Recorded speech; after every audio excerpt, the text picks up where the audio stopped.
Hi, everyone. 10 years in the console industry, and 5 years making social and mobile games. And it's taken me all this time to figure something out, which is really simple. It always focuses on how to create a game economy, how to create a content pipeline where you can keep up with the progression of your players, how to do a viral lock, or how to do a monetization squeeze. But the question is really why. And the hows are so ingrained with some fundamentals of game design that have been developed for specific audiences that we began to find that as we tried to focus on making games for women, they didn't work. Why? Right? Why does someone engage with your game? Why does someone not engage your game? Why, when someone picks their phone out of their pocket, do they tap on the icon for your app over someone else's app? Why do they choose to spend that dollar on your game? You ever wish, as a game designer, that you could A/B test everything in order to figure out what your audience wanted so that you could be sure your game design would be great? Why do we A/B test? We A/B test because we don't know. But isn't it your job as a game designer to know what your audience wants? How much would you pay to know what your audience wants out of your game and why your audience taps on your icon and pays for your game? So we had to rethink at our company. We had to rethink how we think about design. And I want to talk about a philosophy of design. And this is a high-level philosophy. This is not details about game mechanics or optimization or specific features of a game. This is about a philosophy of how you think and how you determine why your audience wants to choose your app as what they want to engage with, and why they find value in it and why they pay for it. And I call this design rhythmic design. Make your game fit into the rhythm of their lives. Make your game fit into the rhythm of their minds, and make it something beautiful that they'll want to engage with and that they find value in. So I looked up the top games of 2007. And some of the games, all these names you'll be familiar with if you're familiar with the industry: Call of Duty, Halo, World of Warcraft. And on the casual side, you have Solitaire. People played Solitaire a lot on Windows. Bejeweled, Diner Dash, right? But then in 2009, Farmville came out, as you all know. 35 million daily active users. There'd never been anything else like it before. So what was it about Farmville that was different? What changed? So if you think about those games, if you think about the games in 2007, and obviously they're still around now, what did it take to play those games? It took time, and it took attention. Attention is the most important one here, right? When you're playing these games, even Solitaire, you had to pay attention. And all of us as game developers, in my 10 years in the console industry, this was an issue for me because I said, is Farmville a game? And I know you've heard that debate before. So the attention required to play these games, how were these games structured? It was play the game, have your attention on it, skill or strategy or some combination of it. You get better, you get a higher score, you progress, a new challenge emerges. More skill, more strategy, more attention, progression, right?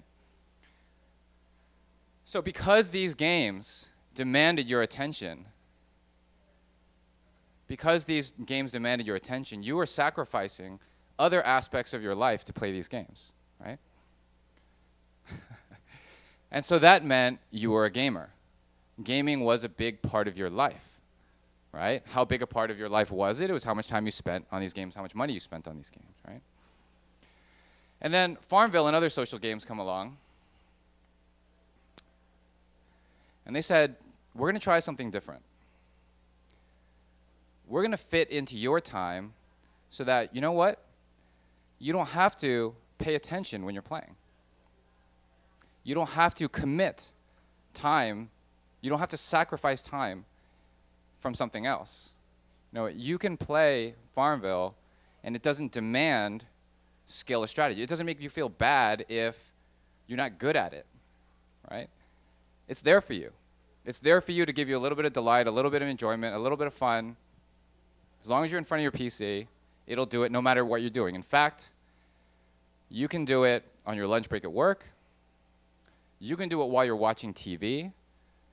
You can do it while you're on a conference call with your boss, right? And you can still play it, and you can actually be listening in on the conversation with your boss and still be playing the app and still be having a little bit of fun at that time in the day where you never could have a little bit of fun before. All right? So Farmville and other games like it, like our games as we started out, lived in the in-between time of your lives. And then smartphones came out, tablets came out. Smartphones are the big one. And now, games had access to the in-between time, not just while you were in front of the PC, but also when you're at line at the bank, when you're waiting for takeout, you know, when you're waiting for your friends, right? When you're in the bathroom, or when you're in bed before you go to sleep. You always have your phone next to you, right? And there's so much in-between time where you never had access to something that was a little bit fun, right? So, as you know, Candy Crush 100 million daily active users. And why did Candy Crush do it where Bejeweled didn't do it, right? What was different? The fundamental mechanic is the same. What was different? What's the fundamental mechanic of Bejeweled, right? It's high score, right? When you're doing high score, you need attention. When you need attention, you need concentration. When you're in line at the bank and the teller's going to call you or you're the second in line, can you play Bejeweled, right? Or before you go to bed, do you want to play Bejeweled, right? So these games, and the social games really started it out, they live in between. And so they fit into the rhythm of the lives of the mass audience. And that's how they broke out of the gaming audience, who had to sacrifice other things to play these games, and broke out into the mass market so that everybody could be playing games, because everybody has in-between time. So part one of rhythmic design is fitting into the rhythm of the lives of your users.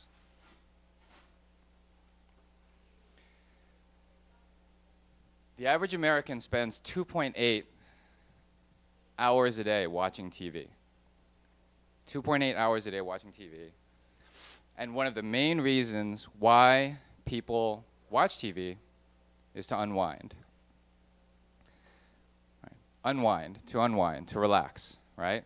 Imagine the day of a typical user, right? Long day at work, stress, get home, probably have to take care of the kids, chores, worries about money, worries about health, worries about your future, your job, right?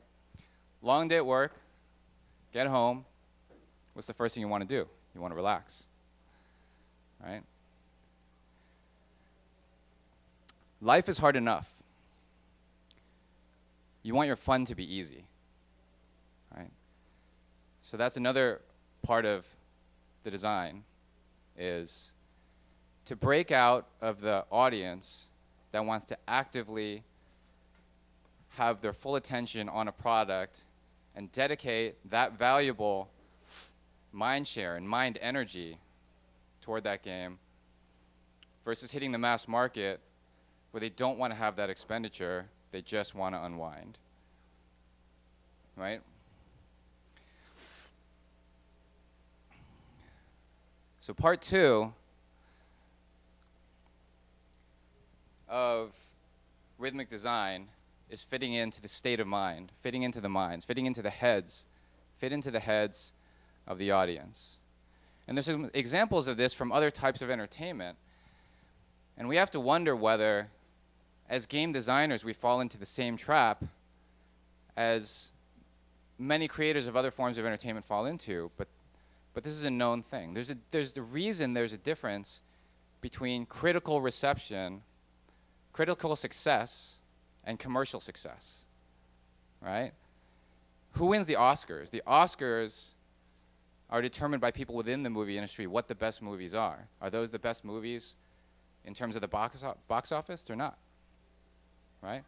Why do you go see a blockbuster movie, right? Is it for the depth or the thinking, or is it just for an experience, right? Also music, right? If you look at pop music, it's very accessible, it's very simple, as opposed to the complexities of some other types of music where you actively listen and you find depth in them, right? But they take attention, right? But they're not the things that most people listen to when they sit in their cars or they're doing other things in the house, right? Okay, so second part of rhythmic design, fit into the state of mind of your users. And the last one, I want to talk about engagement and monetization. And this is something that most of us in the industry talk about separately. What are your engagement numbers? What are your monetization metrics, right? They're separate, right? And you hear about this a lot in the app industry, the tech industry, the social media industry.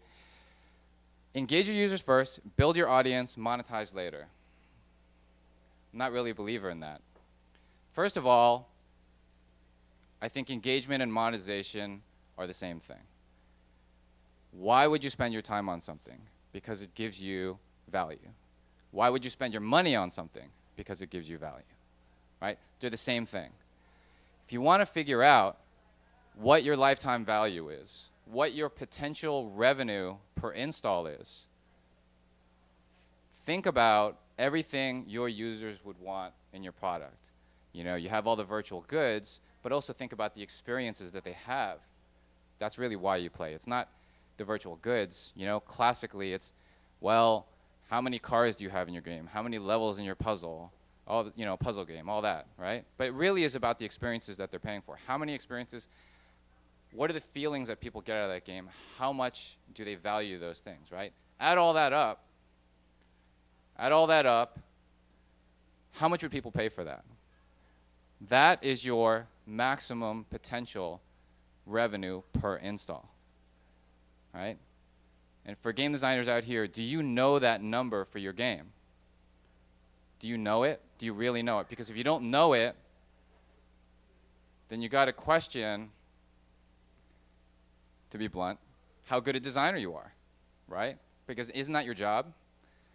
And I'll admit, you know, I talk about 10 years in console and 5 years doing this. I'm about 20% of the way there. I don't know, right? So how do you begin to figure that out? How do you begin to figure out how much value you drive to users? Right? So you may have heard, you all may have heard of Maslow's hierarchy of needs. What it is a hierarchy of needs of humans ranked by how fundamental they are. And so you'll always take care of your most fundamental needs first, and once those are taken care of, you can start thinking about the other needs. And the most fundamental needs are the first two levels of it, right? Food, shelter, right? And then getting to health, safety, you know. Is it sick? What? Oh, yeah, I'm skipping that part. Okay. So we'll get there later. No, I'm just kidding. So beyond that is where it gets interesting. Level 3. Level 3 is friendship, family, right? And that is why your users will always check their social media first. Their SMSs, their Snapchats, Facebooks, they'll check those first, and it's fine. This level is so powerful that it breaks into other things that they're doing, right? If you get that SMS, even if you're at work, you'll check it, right? That's how powerful that level of need is. So the next level above that, that's where most games have traditionally lived, and that's esteem, self-esteem, accomplishment, respect of others, respect by others, right? And so if you think back to the old days of console games and other types of games, it was just achievement. It was just, there's that level, I want to beat it. I'm playing solitaire, I want to win. You know, I'm playing Call of Duty, I want to beat this level, right? Skill and strategy to do that. The harder it is, the better sense of achievement you had. And then recently now what we're seeing is, once it gets social, recognition of others, recognition by others. Is that left or? Left. Okay. Recognition by others, recognition for others. So you see the Facebook leaderboard, right? What's your rank against your friends? Right? Gives you a little more validation, a little bit more sense of achievement. I passed my friend. Right? But what if we could push into level 3? What if we could get games down into level 3? And there are a lot of games that do this. And what you see is that games that are in level 4, primarily within level 4, which is achievement focused, right, with some recognition of others by others, generally your own accomplishments are the ones with the lowest lifetime value, the lowest revenue per install. So how do you drive that up? How do you create more value for your users? It's more value to your users that drives more revenue and more engagement. Well, you try to get down into level 3. And the huge games that do this, you know them, World of Warcraft, League of Legends, or even look at Clash of Clans, right? You join these games. Soon after, you have to join guild, clan, team. And soon you're not just playing by yourself. Soon, others are depending on you, and you're depending on them. And they go from team members to friends, and the conversations in the games go from just about the game to about what you did that day, you know, about the latest Miley Cyrus song that you love to hate, right? About other things outside, and they become your friends. And once they do, then that game actually becomes something more than just a game. It becomes another social network for you, another social communication tool, and it also becomes a context for experiences that you're having with your friends. So now if you think about value, think about the experience of passing a level in a puzzle game, and think about the experience, if you know it, of completing a raid in World of Warcraft or winning a tough match in League of Legends, right? Why do the experiences feel different, and how much do you value those experiences? Do you want those experiences in your life?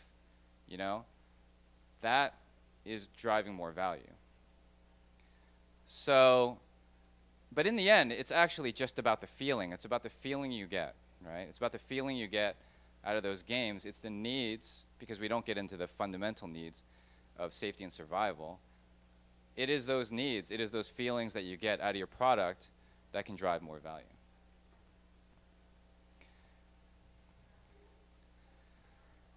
So, in the end, a quick point on the engagement and monetization thing.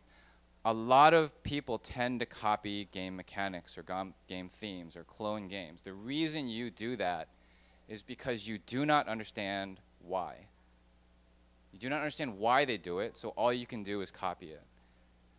And what I hope for is that people begin to understand the why of how that mechanic worked in that product, the emotion of it, because really why that mechanic worked is because of how it made the audience feel and the value proposition around it.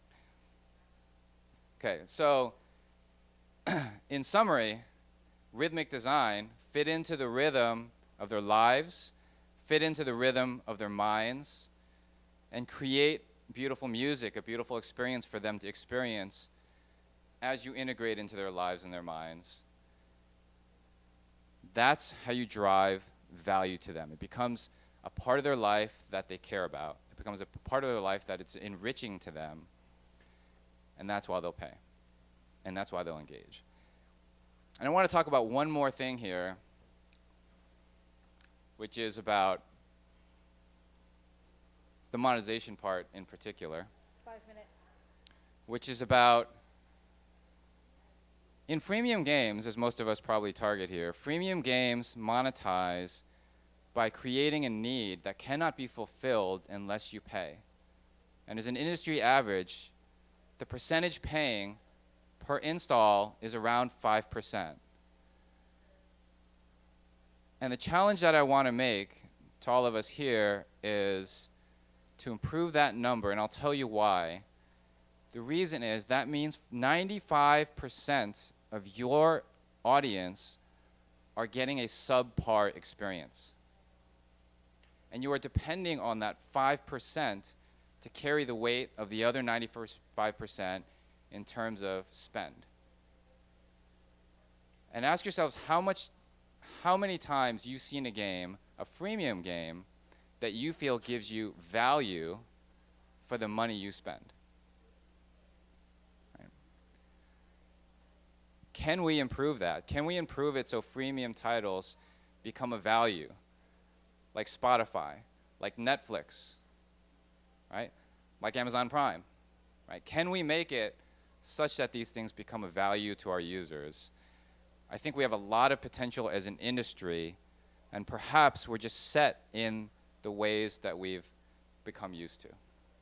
So in the end, again, rhythmic design, fit into their lives, fit into their minds, make beautiful music, give them what they want and need, enrich their lives, right? And in the end, when they have that choice, they'll choose you to engage with. Thank you.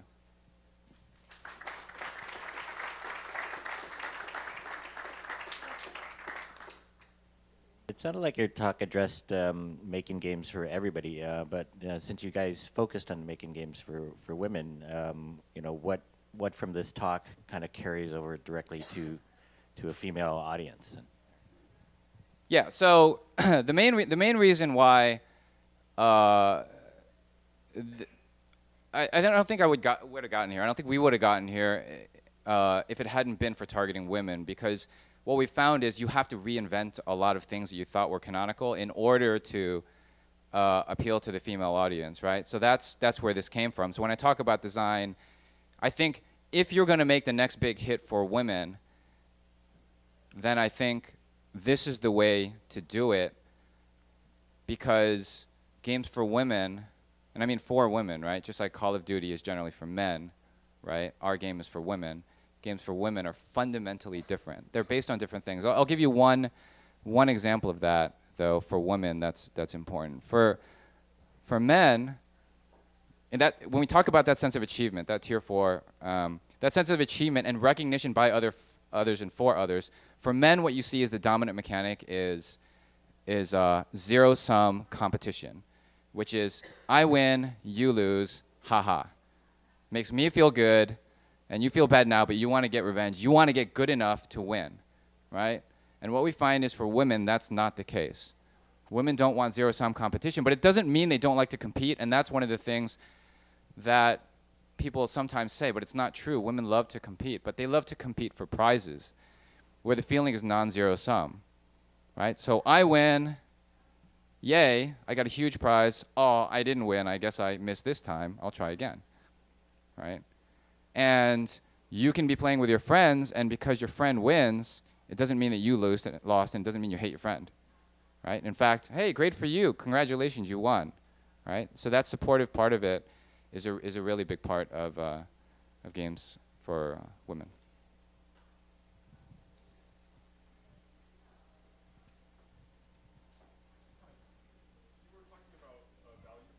Yeah, I think, Kim K's game is a good example of something that's new, and it does provide a value that didn't exist before. I think that's an example of something that is generally following, what I'm saying here is the goal here, right? So for men, again, it's like that concept of domination, or, how often do you get to hit someone upside the head in your real life, and maybe that's a good feeling, maybe it isn't, but you dream about it. So for women, right? Being recognized, being beautiful, being a star, that's fairly fundamental. So that value that game is bringing to that audience is bringing that into their lives in a way that that works. And why did that game take off, whereas Stardoll didn't do as well? You know, it's the validation, right? It's the validation. When you're in that product and Kim is talking to you and you get the tweets about you and all that, it's all built around giving you that feeling that you don't have in your ordinary life. And that's the value that people find there. Yeah, so I think that game is doing a good job of it.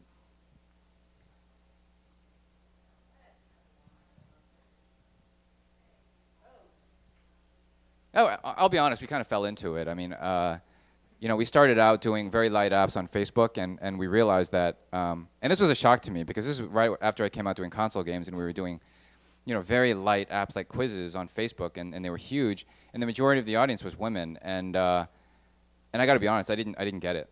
I really did not get it, and but there was something there. And then when you look at the market, you know, and as we did products, you know, we did our Happy Kareem and Happy Pets, they blew up again, majority women, and then we did It Girl as a shot at just hitting the female audience, and that did great. And obviously we've been going that way since.